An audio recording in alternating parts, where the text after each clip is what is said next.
Hi, Angel. Hi, thank you so much, Ma. Thank you so much for everyone for supporting me. Yay, we got gold! Thank you, of course. It's created by the one and only Sir Leo Almodal. Thank you so much, Sir Leo. Of course, I feel so blessed kasi finally, after how many months of preparations, we got gold. Finally, all the hard work is paying off. So thank you so much. All glory to God.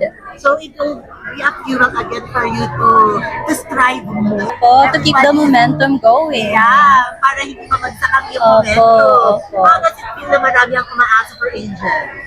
The pressure is there, of course, but sabi ko nga po, I just feel so blessed because a lot of people believes in me, and I hope I don't disappoint them. I hope I made all of us and Layteños proud. This fight is not only for me, but for all of you guys. Thank you so much. What are we gonna be expecting? Malapit ng ating final. So what are we gonna be expecting for Angel? La Paz Leyte. Let's expect great things, of course. So yun lang ang masasabi ko para abangan ng lahat. Thank you so much. Thank you. Thank you so much. We'll be Thank you. waiting for you. Of course. Thank you. Thank you. See you guys at August 10.